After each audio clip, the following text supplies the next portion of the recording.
경기 르네상스 포럼에 저도 뭐 회원입니다만 또 이제 매달 하는 그 강좌가 있죠. 그래서 제가 어쨌거나 한글날을 맞이해서 책을 한 권 써서 발표를 했는데 경기 르네상스 덕분에 이렇게 책 얘기를 할 수 있는 그런 시간을 갖게 됐습니다.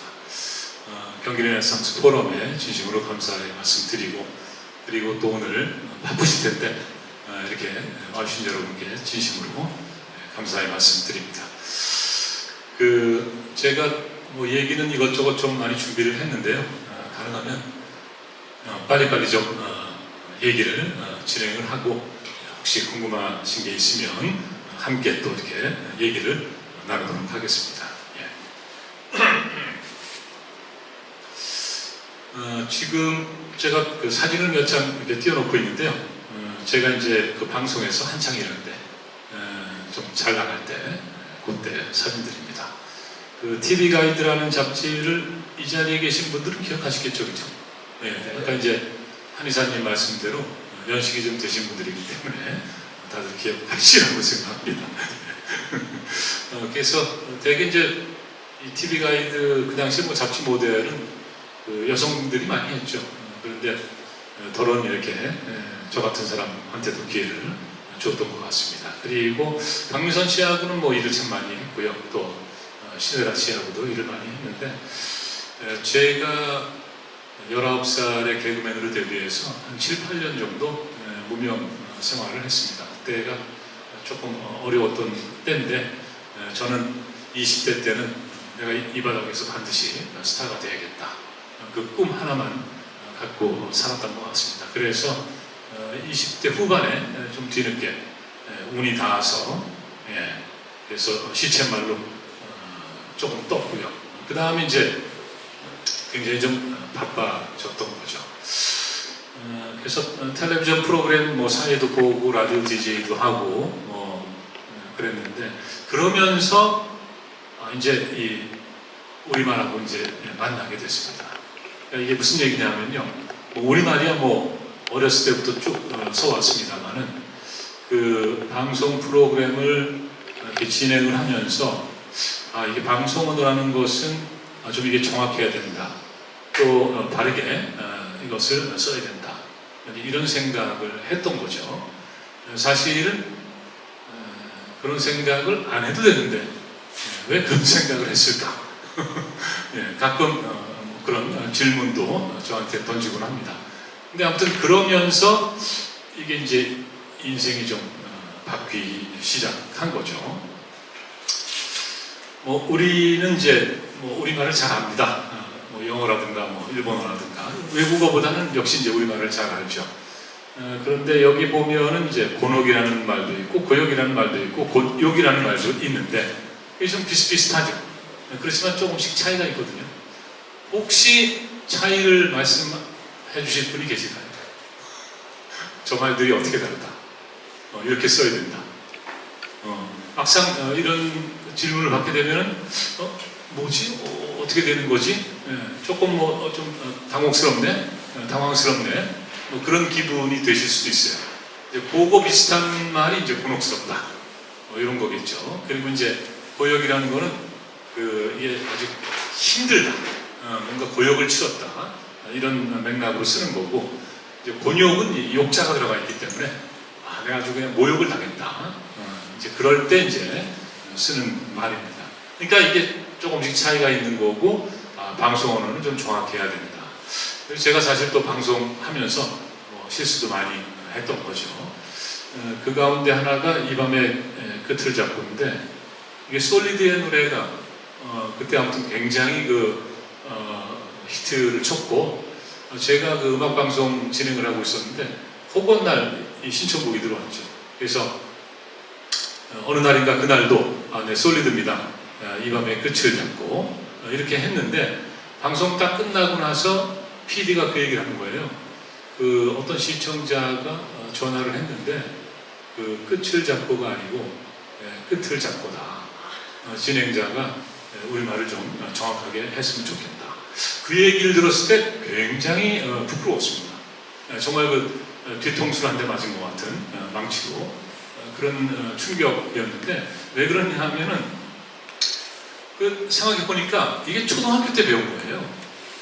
우리말에 이제 뭐 연음 법칙이라는 게 있어가지고 대개 이제 연음 법칙을 적용하게 되면 이 밤의 끝을 잡고가 되는 거죠.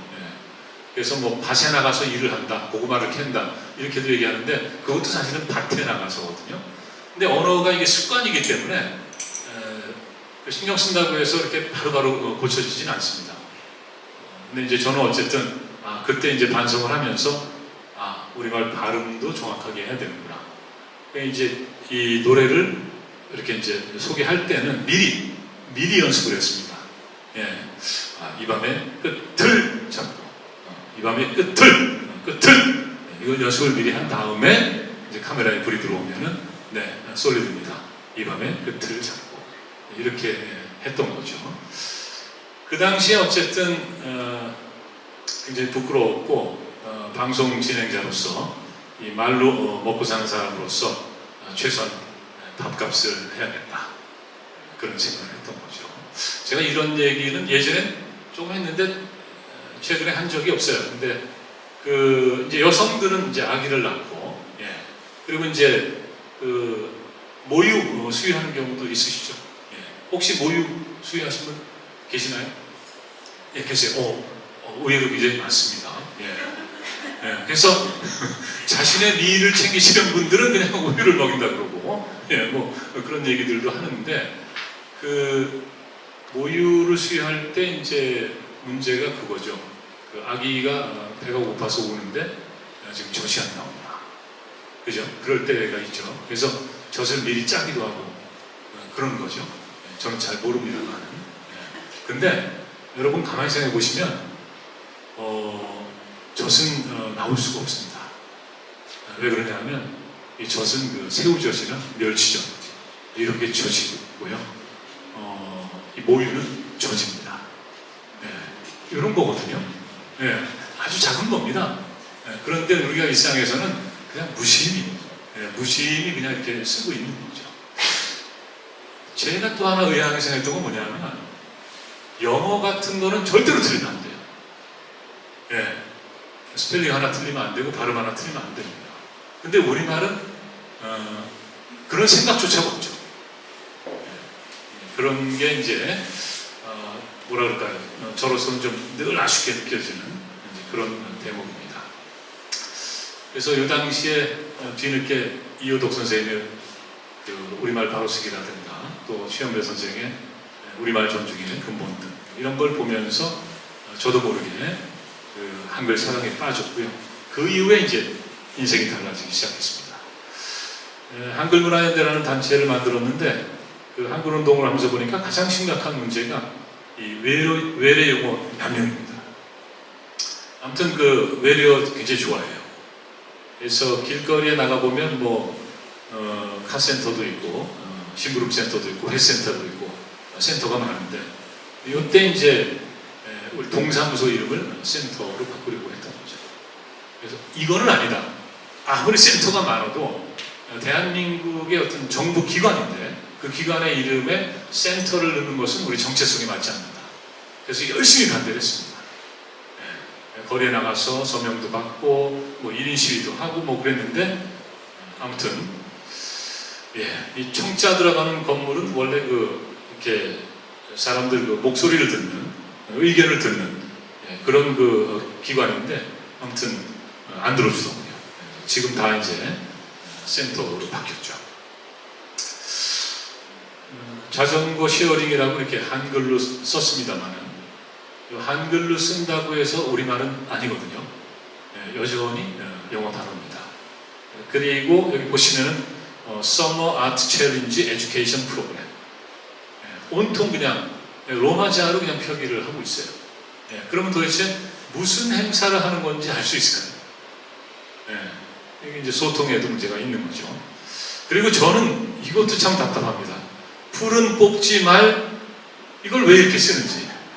고 캠페인이라고 해가지고 이제 전국적으로 유행을 하고 있는데 난 왜 이런 게 유행을 하는지 모르겠어요.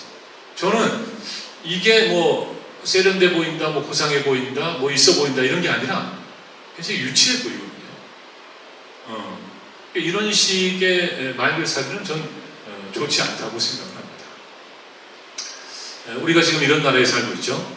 한 달에 23,000원을 내면 인터넷도 주고 전화도 주고 와이프까지 줍니다. 이런 아주 대단한 대한민국에서 살고 있는 거죠.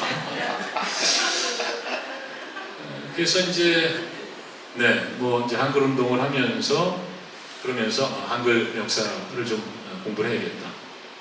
성균관대학교에 뒤늦게 가서 학위도 받고 강의도 하고 그러면서 이제 이렇게 살고 있는데요. 나라말이 사라진 나이란 책은 제가 3년 전에 낸 책인데 이건 이제 조선학계 사건에 대한 책입니다. 최근에 이제 이 우리말 비타민 이 책을 출간했는데 배철수의 음악 캠프에서 좀 나와달라고 해서 모처럼 이제 출연해서 뭐 얘기도 좀 하고 사진도 찍고 그랬습니다. 지금부터 이제 우리말 비타민 이 책에 대해서 간단히 말씀을 드리겠습니다.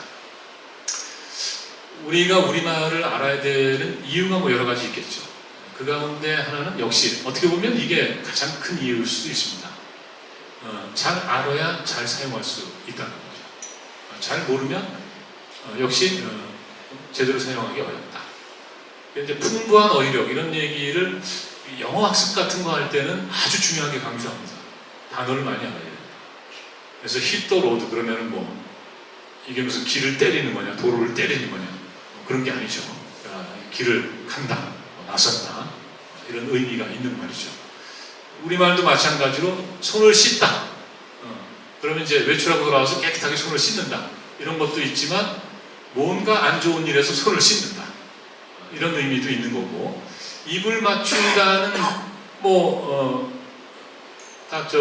연애도 해보셨을 테고 그럴 텐데 그런 어떤 입 맞춤도 있는 거지만 서로 말을 맞춘다. 뭐 그런 것도 있잖아요. 그래서 만일 부부 사기꾼이 뭔가 말을 맞췄다면은 입을 맞췄다고 했을 때 둘 다 했을 가능성이 아주 높겠죠. 그런 거겠죠.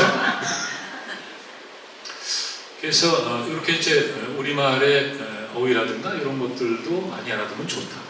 또 이제 그 표현이 좀 정확해야 된다. 특히 이제 대중 앞에서 얘기할 때는 정확해야 될 필요가 있는 거죠. 뭐 친구들끼리는 다 알아듣습니다. 이해하고. 저는 이거는 진짜 불가사의라고 생각해요. 다르다와 틀리다. 이거 아주 간단합니다. 다르다는 같지 않다는 거고 틀리다는 뭔가 어긋났다, 잘못됐다는 겁니다. 그렇기 때문에 경기 르네상스 포럼은 역시 틀리다. 좋은 의도로 얘기했겠죠. 그렇지만은 다르다라고 얘기해야 되는데 틀리다라고 얘기하기 때문에 아무튼 이런 문제들. 근데 이게요 한 3, 40년 전부터 국어 선생님들이 다르다와 틀리다를 구분해서 써야 된다 이렇게 얘기를 하는데 아무도 그 얘기를 듣지 않습니다. 이것도 이상하지 않나요? 손목이 얇다. 쟤는 어쩜 저렇게 손목이 얇지? 이렇게 얘기하기도 하는데 손목은 가는 겁니다.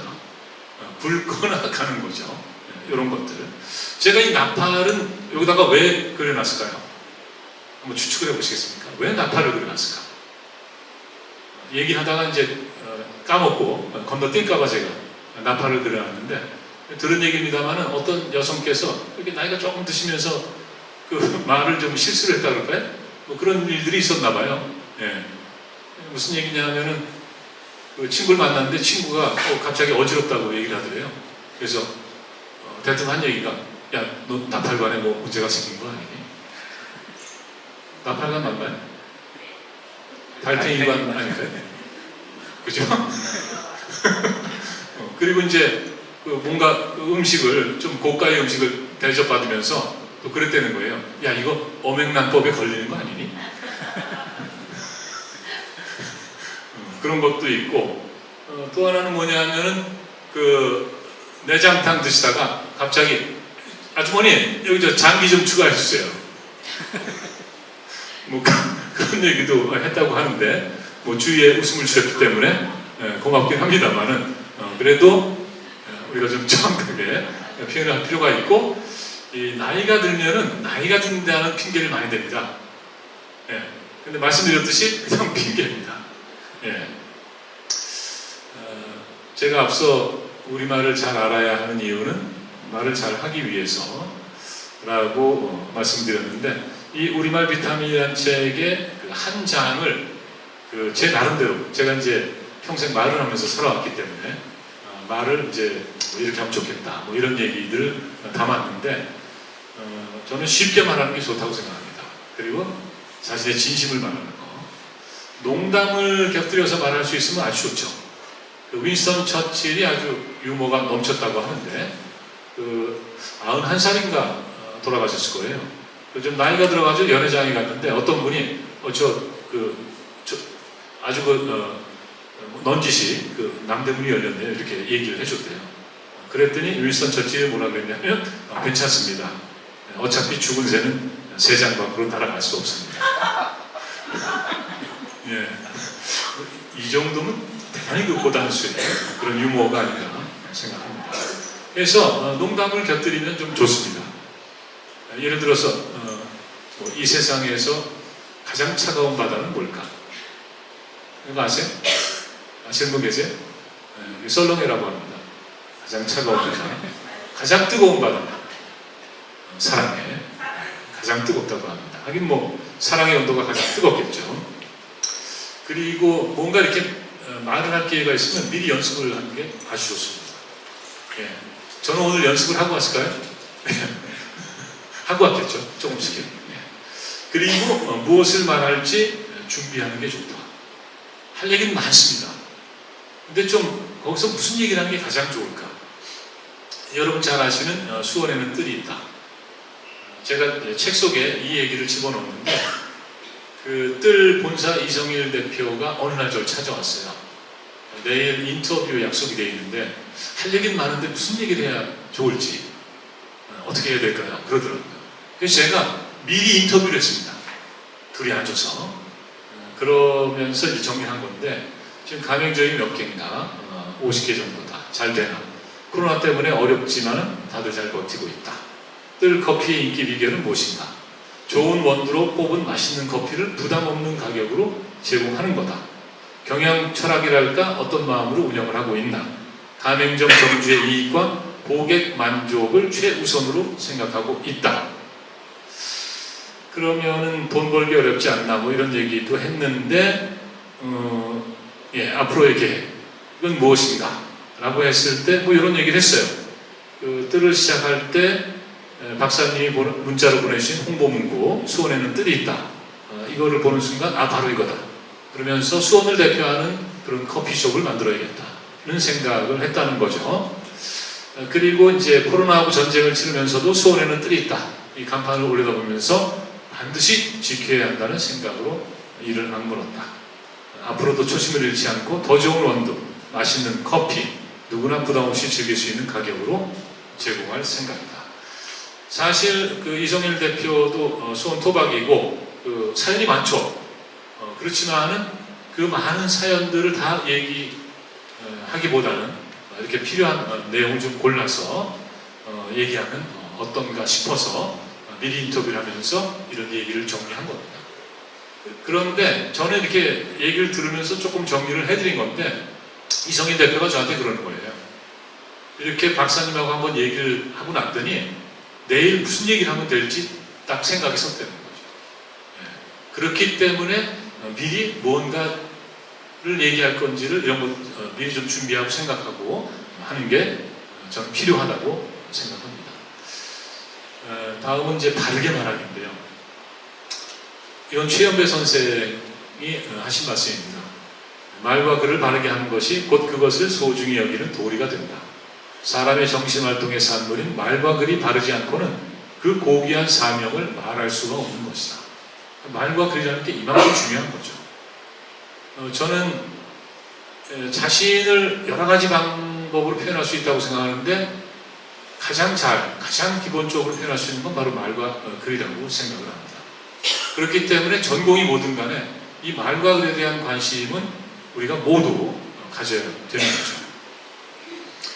말을 바르게 한 다음은 대중 소리를 쓰며 대중 말을 쓰는 것이다. 이거 좀 쉬운 말을 쓰자는 얘기입니다. 글을 바르게 한 다음은 맞춤법을 정리하여 많은 사람으로 하여금 다 한 가지의 맞춤법을 쓰도록 하는 일이다. 맞춤법에 맞게 써야 그 글이 바르고 그래야 이제 소통이 원활해진다는 얘기입니다. 언어는 뭐 약속이다. 뭐 여러 가지 정의를 할 수 있습니다만 소통의 수단이다. 또 생각을 담는 그릇이다. 질서 정연하게 정리되고 통일된 언어는 근대적 산물이기도 합니다.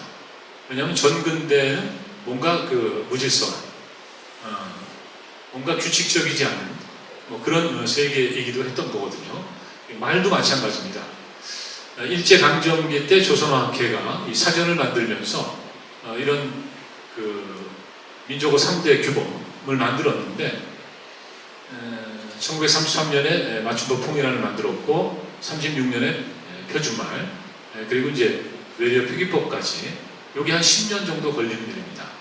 그러니까 이렇게 우리의 어문 규범 이걸 가짐으로 해서 이제 신문 기자들도 뭔가 일정하게 일관되게 기사를 쓸 수가 있었던 겁니다. 그 전까지는 사실은 자기 나름대로 써서 기사가 좀 중구난방 뭐 이런 것도 있는 거죠. 그리고 여기 강아지 사진을 제가 넣어놨는데 이건 또 왜 넣어놨을까요? 이 강아지에 얽힌 사연이 있는데 궁금하신 분은 나라말이 사라진 날을 참고하시면 되겠습니다. 시간 관계상 이 얘기는 생략을 할게요. 그렇지만은 제가 꼭 말씀드려야 되는 거 하나는 있습니다. 뭐냐면 일제강점기에 조선어학회가 우리말을 지키는 그런 언어 독립운동을 했는데 방금 말씀드렸다시피 이런 그 어문 규정 이것을 한 10년 정도 걸쳐서 만들었습니다. 근데 이 당시만 해도 조선이 독립될 거라고 내다보고 있는 사람은 거의 없었습니다. 그런 상황에서도 독립운동을 했죠. 그러니까 독립이 되든 안 되든 간에 독립운동을 한 겁니다. 수원의 독립지사들께서도 그냥 그런 마음으로 독립운동을 하셨을 거예요. 예. 조선어학회도 마찬가지죠. 우리말을 지키는 그런 독립운동을 하면서 이런 민족어 3대 규범을 만들었는데 이게 또 어떤 효과를 가져오냐. 해방 이후에 대한민국 사회가 정부도 없고 미군정 치하에서 대단히 혼란스러웠습니다. 1948년에 정부가 수립되기 전까지. 그런데 언어 분야는 혼란이 없었습니다. 왜냐하면 조선어학회가 이런 걸 다 해놨기 때문에 이걸 기반으로 교과서도 만들고 학교에서 교육도 하고 이런 것들이 다 이루어질 수가 있었던 겁니다.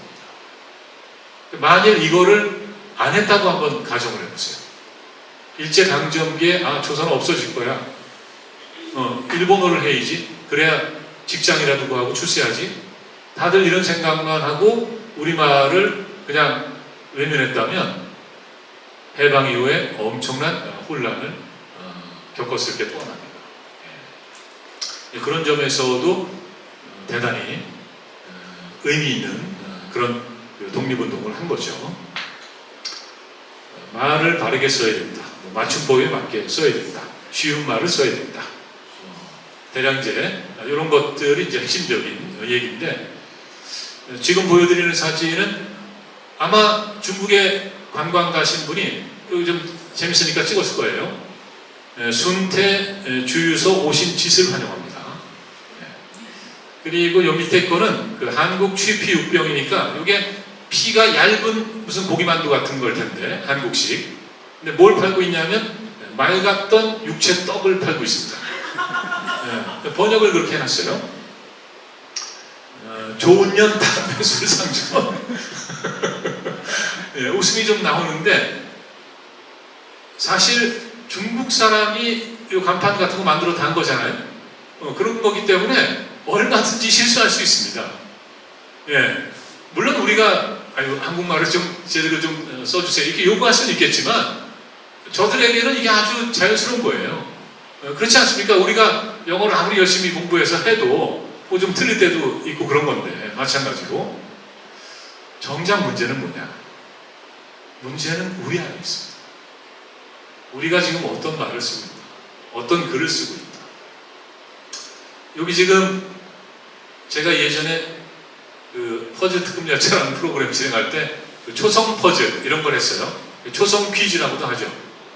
요거 혹시 두 음절 글자인데 초성이 치읓 기역이에요. 뭔지 아시겠습니까? 요거 맞히시는 분께는 저쪽에 있는 책들은 지금 경기은행에서 판매하는 책이고요. 요건 제가 따로 갖고 온 책인데 요 맞히시는 분께 드리겠습니다. 뭘까요? 손을 들어주세요. 중구난 방으로 얘기하시면 안 되고. 예, 맨 뒤에. 예? 축구요? 그렇죠. 두 글자 단어 축구 가능하죠. 근데 제가 이 답을 준비해 놨거든요. 그걸 맞히셔야 돼요. 네. 그 옆에. 착각. 그렇죠. 예. 자, 얼마나 많은 단어가 쏟아지나 한번 보겠습니다. 예. 저 뒤에 먼저, 우리 간사님. 예? 추구. 그렇죠. 예, 저 뒤에. 초과. 네, 초과. 또. 네, 조희영 회장님. 예? 촉감. 촉감. 그 수원 왕갈비빵 잘 팔리고 있죠? 날마다 완판이죠? 네. 고모님. 총각. 예? 총각. 총각. 네. 고모님도 총각 시절이 있으셨죠? 네. 아직 제가 요구하는 답이 안 나왔어요. 예, 이쪽에. 천국. 예? 천국. 천국. 예. 천국도 좋은데 아직 아닙니다. 예. 친구. 친구. 예. 이게 굉장히 많네요. 예. 이게 어휘력이 좋아야 돼. 예? 예? 출구. 네, 출구도 아니고. 예. 조 회장님. 예? 출간. 출간도 아니고. 자, 문제는 우리 안에. 정답. 우리 말들이 어지럽다. 이런 걸 보고, 예, 이 앞에. 착각. 네, 착각도 아니고요. 이렇게 이 단어가 많고 어휘가 풍부합니다. 예. 청각. 예? 청각. 총각? 청각? 총각도 아니고요. 아니, 충격. 충격? 충격. 왠지 충격일 것 같죠? 예. 네, 확인해 보겠습니다. 충격. 네. 아니, 홍 총장님은 어떻게 이렇게 오셨습니까? 바쁘신데.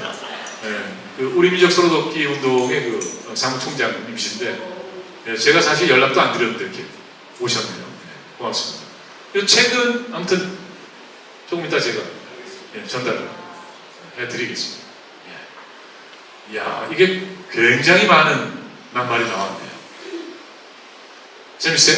네. 예, 하나 더 해볼까요? 네. 예.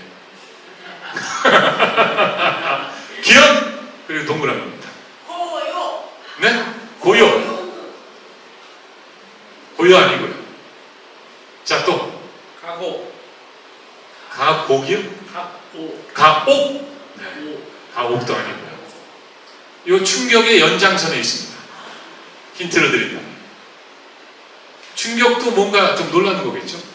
예, 이쪽에. 기억. 기억. 기억하다 기억. 기억하다. 경험. 경악. 경악. 그 책은 제가 끝나면 선물하겠습니다. 그래서 문제는 우리 안에 있는데 굉장히 충격적이고 경악적이다. 하나하나 좀 빠른 속도로 보겠습니다. 애완견의 배설물 행위를 절대 하지 맙시다. 제가 일산 살 때 그 아파트 지하 주차장 기둥에 이게 붙어 있었습니다. 무슨 얘기인지는 알죠. 그렇지만은 아주 이상한 항구입니다.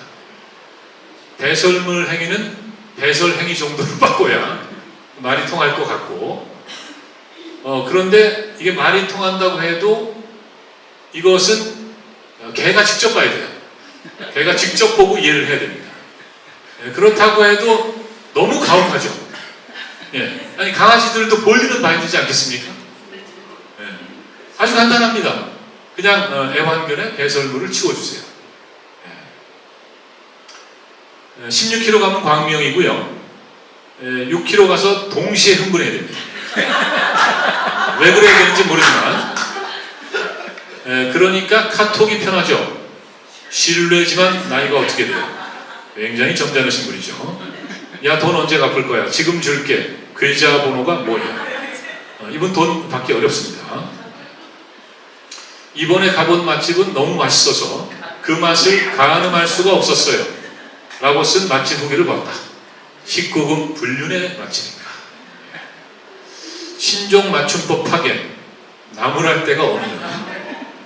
또 하나의 충격적인 맞춤법을 보았다. 고립따분한 성격. 동생과 나의 대화인데요. 귀신이 고칼로리가 무슨 뜻이야? 뭔 소리야? 아니 귀신이 고칼로리야. 귀신이 왜 고칼로리라는 건데 귀신이 고칼로리라잖아. 뭐라는 거지? 그 있잖아 속담에서 귀신이 고칼로리라고.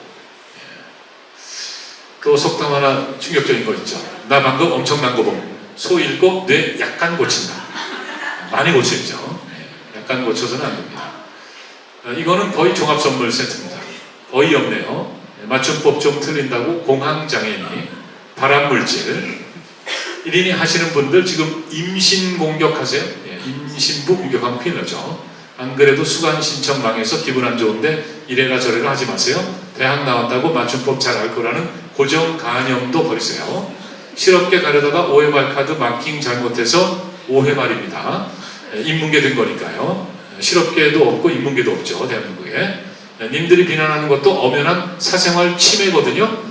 맞춤법보다는 아동 학대, 덥집회의 안 하는 여자 등 다른 이슈에 관심을 가지는 게 나을 듯이죠.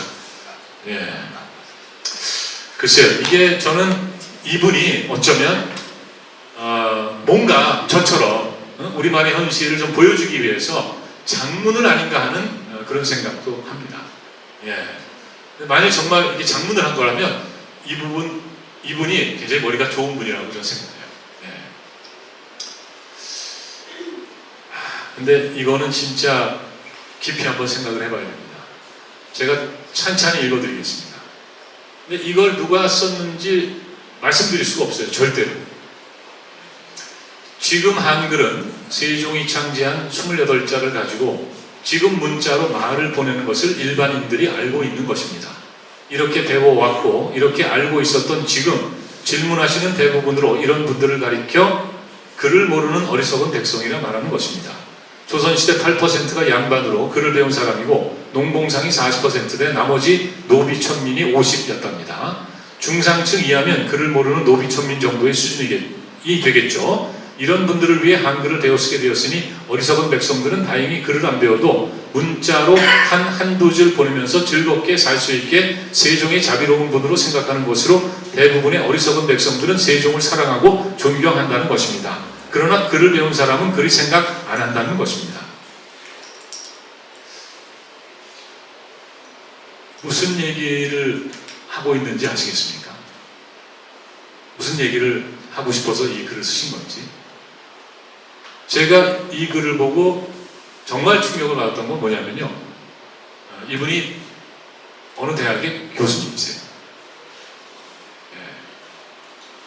그래서 이런 문제를 우리가 안고 있다는 거.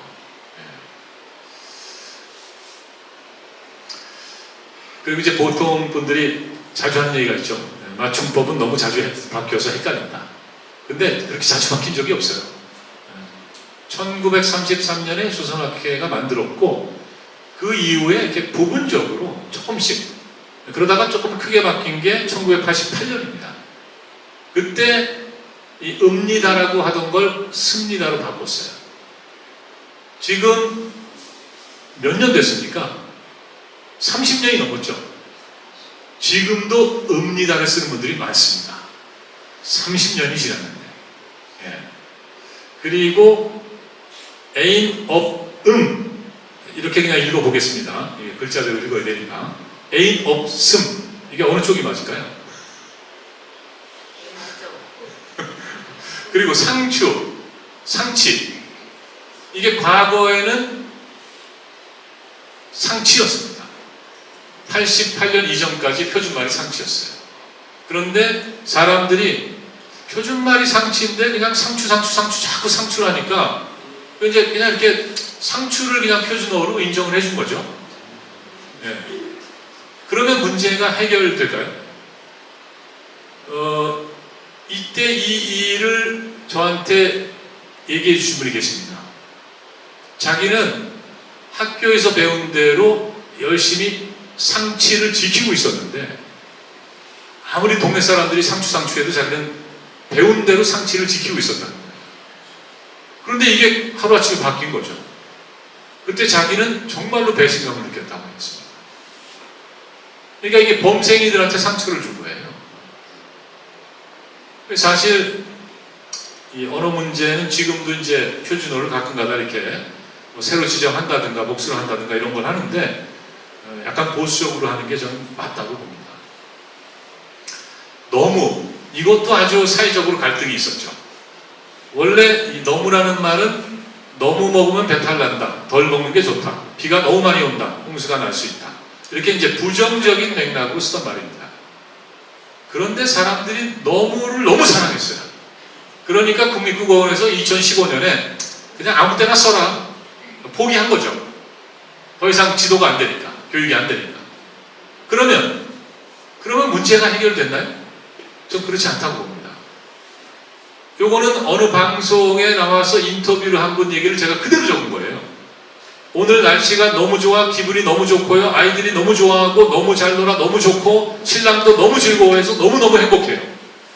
이분은 너무밖에 모릅니까? 이런 문제. 그러니까 외국어를 공부할 때 이 표현을 좀 다양하게 해라 이런 얘기 하거든요.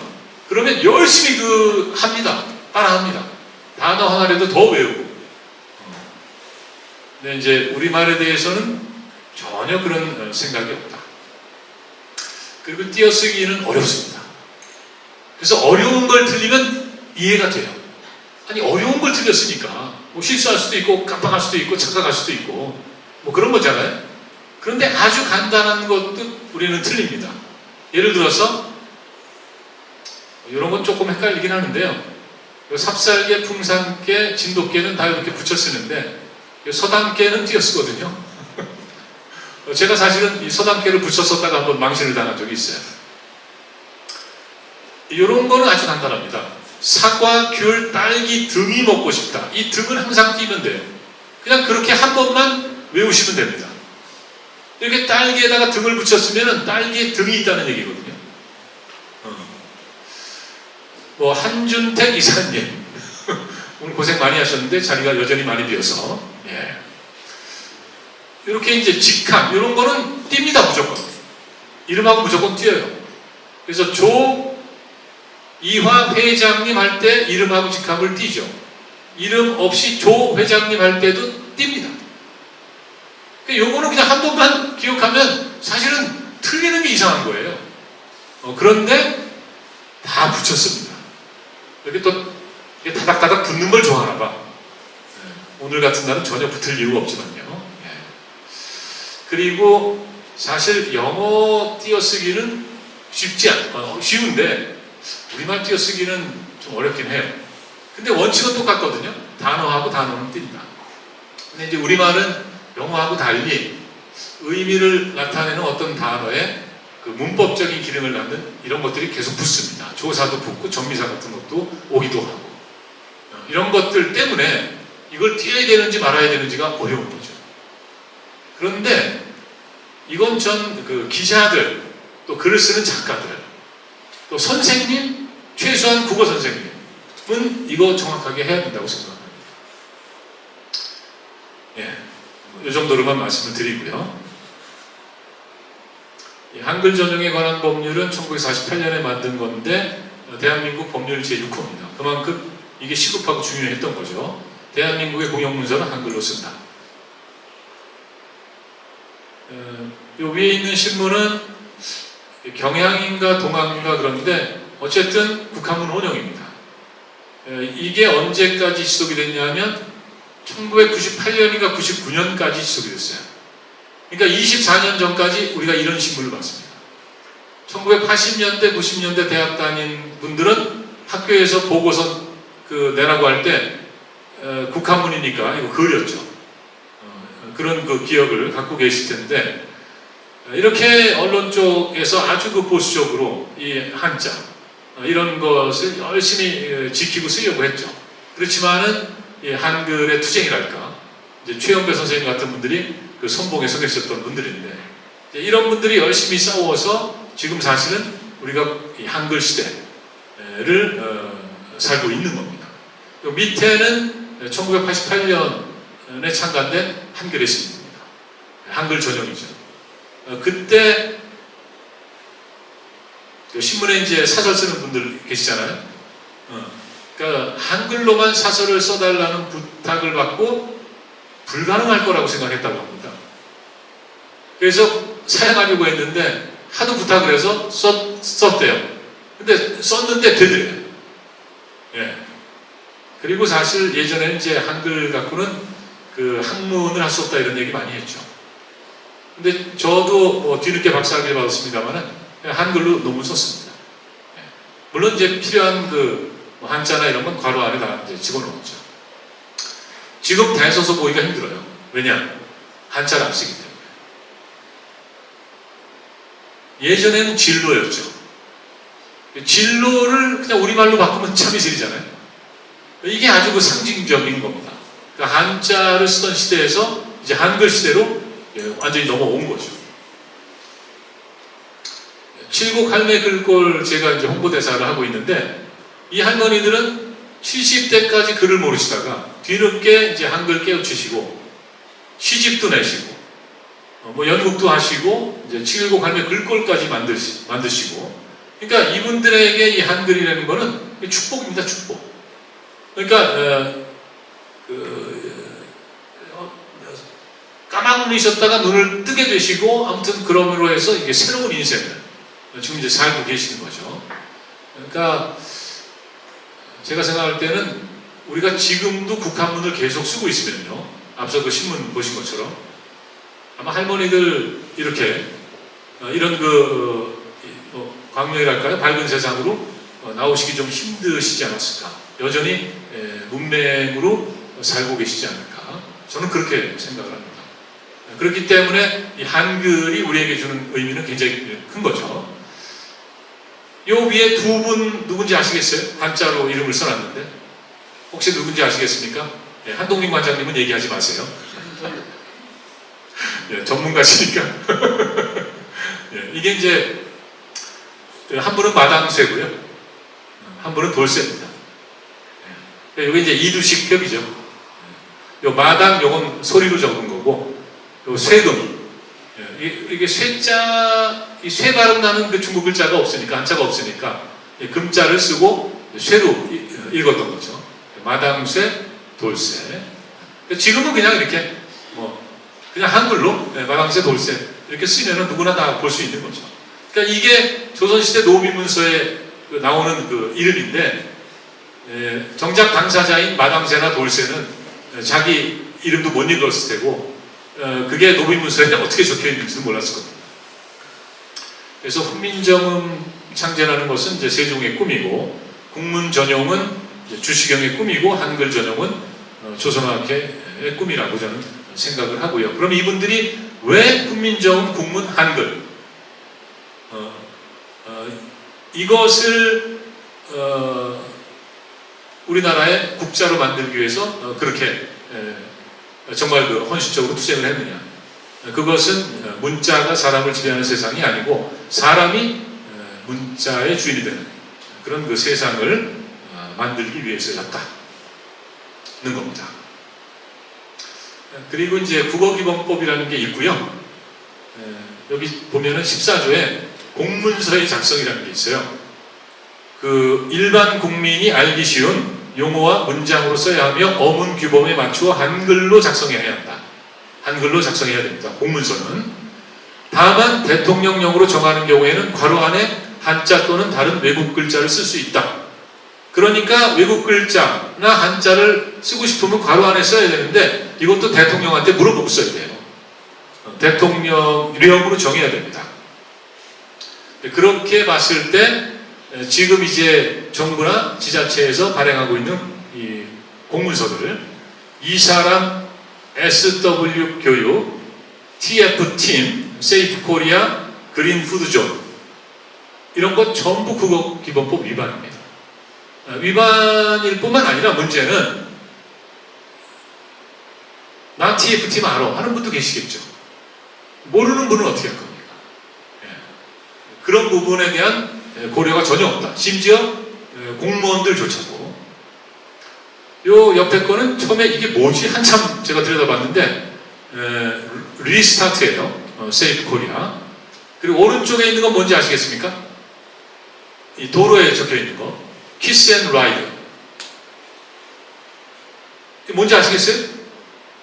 제가 이걸 처음에 딱 사진으로 봤을 때, 아, 이거 뭐지? 이거 운전자나, 아무튼 뭐 보행자나 누군가 보라고 이걸 썼을 텐데, 이게 키스하고 이게 올라타려는 건가? 근데 이게 서양 문화입니다. 예를 들어서 누구를 바래다 주잖아요, 어디까지? 그럼 거기서 고속버스를 타고 이 사람이 간다. 그럼 그런 그 만남의 장소, 그 헤어짐의 장소에서 서양 사람들은 꼭 입을 맞추잖아요. 서로. 그 문화에서 나온 용어입니다. 그래서 이게 뭐냐 이렇게 확인해 봤더니 그 환승정차구역이래요. 그래야 되는데 이걸 써놓으면 이걸 누가 알겠습니까? 이런 문제가 있는 거죠. 정작 필요한 데는 또 이러고 있습니다. 한국어, 영어 사용자 모두를 불만족시킨대요. 핸드 드라이어. 영어를 한글로 썼죠? 손 건조기. 이거는 우리말을 영어 알파벳으로 쓴 거예요. 이러니 양쪽 다 불만족시키는 거죠. 주류, 메인스트림, 김치찜, 김치 위시리스트. 이 관광객들이 보고 저 주문을 해야 되는데 김치 위시리스트가 뭘까? 육회를 6times라고 적어놨대요. 육회니까. 곰탕은 곰이 진짜 들어있어. 대어탕이야. 그러니까 정작 필요한 데는 또 이러고 있는 겁니다, 우리가. 이건 정말 심각한 거죠. 그 코로나 때, 그러니까 이 중국 경유 승객 전용 검역 창구. 그러니까 중국을 경유해서 오거나 중국에서 온 사람들은 따로 검역 창구를 만들어 놓은 거예요. 요걸 안내해야 되는 거죠. 그런데 문제는 요 밑에 이건 이제 뭐 영어로 이제 써서 안내를 해야죠. 외국 사람들일 테니까. 이걸 근데 문제는 Chinese light oil. 기름을 뿌린 거예요. 네. 경유가 아니에요. From China가 아닙니다, 지금. 네. 그러니까 이런 문제. 그래서 이게 그 부산일보에 바로 보도가 됐는데, 이 어느 분이 이제 이걸 부산항인가? 그러니까 그날 뭐 배 타고 들어오다가 이걸 봤겠죠. 그래서 이제 찍어가지고 그분도 날카로운 분이에요. 라이트 오일을 발견하고 찍은 거죠. 그래서 올린 걸 부산일보에서 받아가지고 바로 기사를 쓴 거죠. 그랬는데 부산항에서 뭐라고 이걸 해명을 했느냐? 승객이 거의 안 다니는 밤늦은 시간에 잠깐 붙였다 띄었기 때문에 승객들에게 혼란을 주지는 않았습니다. 라고 해명을 했어요. 그러면 무슨 부산항 직원들이 밤중에 무슨 오징어 게임이라도 했습니까? 이거 붙여놓고 무슨 무궁화꽃이 피었습니다. 이걸 했는지. 저는 답답한 게 이상하게 말이죠. 특히 공직사회 정치인들이 그래요. 뭘 인정할 줄 모르고 이 잘못을 시인을 하질 않아요. 아니 그냥 그게 좀 실수가 있었습니다. 죄송합니다. 그러면 그냥 끝나는 일인 거죠. 급해가지고 구글 번역기를 돌렸는데 그렇게 됐나 봅니다. 죄송합니다. 네, 영어 잘하는 친구가 출장 중이어서 뭐 이렇게 얘기해도 되는 건데 그렇게 이상하게 해명을 한단 말이죠. 예. 말과 글을 어떻게 써야 되는지 이런 걸 좀 생각해 봐야 되는 겁니다. 여기까지 하면 이제 끝난 거예요. 끝나는 겁니다. 제가 이제 수원에 이사 왔을 때 행궁광장에 이게 있었습니다. 저게 뭐지? 무슨 컨테이너 박스가 하나 있는데 커뮤니케이션 박스라고 되어 있는 거예요. 근데 제가 행궁동에 이사 와서 살아보니까 그 노인들이 굉장히 많으세요. 누구랑 소통을 하겠다는 건지 저런 거를 그냥 아무 생각 없이 해놓는 겁니다. 이것도 공문서입니다. 네. 이거 누가 세웠을까요? 우리 수원 왕갈비빵을 하고 계시는 조 회장님께서 세우진 않으셨겠죠? 시청이나 뭐 어디서 세웠겠죠. 힐링 폴링도 사실은 뭐 수원문화재단에서 이런 행사를 하면서 뭐 예쁘게 이름을 지었다고 생각하시는 것 같은데 제 눈에는 그렇게 안 보입니다. 예. 굳이 뭐 힐링 폴링 뭐 이런 걸 해야 되나? 그리고 맨 처음에 말씀드렸던 걷고 타고 즐기고 이게 여기 또 등장했네요. 예. 이 고는 이렇게 열심히 써야 되나? 예. 생태교통수원 뉴페스타. 아무튼 뭐 이렇습니다 우리가. 예. 그런데 어쨌든 공문서만큼은 좀 요거는 수원시청 누리집입니다. 제가 가서 이렇게 좀 봤는데요. 이런 화면이 있어요. 수원시 포토뱅크. 여기 그냥 사진관이라도 되거든요. 근데 포토뱅크예요. 그리고 여기 보면은 포커스 사진도 있고 테마 사진. 이거 밑에는 또 포토를 안 쓰고 또 사진을 썼어요. 포커스 포토라고 안 하고. 근데 여기는 또 베스트 포토야. 새로운 포토도 있고. 이게 뭐가 어떻게 다른 건지. 예. 요 밑에 거는 여기 지금 정릉동 북한산이라고 돼 있잖아요. 예. 제가 그 성북구청에 이제 강의가 있어가지고 그거 준비하면서 이렇게 성북구청 누리집에 들어가 봤더니 사진 공모전 이렇게 딱 해놨더라고요. 그리고 성북구청 홈페이지에서는 그 영어 표기, 로마자가 표기를 제가 발견을 못했습니다. 그러니까 얼마든지 우리말 한글로도 할 수 있는 거고 또 그게 맞고 그리고 그게 폭넓게 소통할 수 있는 거죠. 그러니까 조금 멋을 부린다고 우리가 무슨 영어 표기를 한다든가 이런 외래어, 사실 외래어하고 외국어가 구분이 애매하기 때문에 저는 이제 외래 용어란 말을 쓰는 거거든요. 그래서 이 외래 용어를 남발하는 거 이런 거는 사회적 소통에 장애를 일으킵니다. 그런 점에서 바람직 않다 이런 얘기죠. 끝으로 이제 오늘 제 이 비타민 우리말 비타민 뭐 이 책에 담긴 내용을 중심으로 좀 말씀을 드렸는데 정리를 하면은 뭐 이런 겁니다. 이 최연배 선생님께서 1951년에 하신 얘기예요. 그 우리말 글을 깨끗하게 쓰자, 쉽게 쓰자, 바르게 쓰자, 그리고 풍부하게 쓰자, 그리고 너르게 쓰자. 너르게 쓰자는 지금 이제 그 한국에 대한 관심, 또 한류, 뭐 굉장히 높지 않습니까? 그 한류 팬이 1억 명을 돌파했다 그러고요. 한국어 학습자가 계속 늘고 있습니다. 그러니까 이게 아마 너르게 쓰자 그런 의미일 거예요. 그러니까 외국 사람들한테 뭐 한국어를 써라 이런 건 아니죠. 근데 한글은 굉장히 좋은 문자이기 때문에 얼마든지 그 외부에서도 활용할 수 있다. 필요한 경우에. 뭐 그렇게 보면은 얼마든지 너르게 이 우리말과 한글이 이렇게 펼쳐질 수 있고 그리고 세계 문화를 선도할 수도 있다고 저는 생각을 합니다. 그러면 우리말 글의 주인인 우리가 중심을 잘 잡아야 되는 거죠. 예, 오늘 아무튼 경기 르네상스 포럼에서 이렇게 귀한 자리를 만들어 주셔서 우리말 비타민 제 책에 대해서도 말씀을 드리고 또 평소 제 생각 뭐 이런 것도 좀 말씀을 드렸습니다. 경기 르네상스 포럼에 다시 한번 감사의 말씀드리고 또 오늘 자리해 주신 모든 분들께 진심으로 감사의 말씀드립니다. 예, 고맙습니다.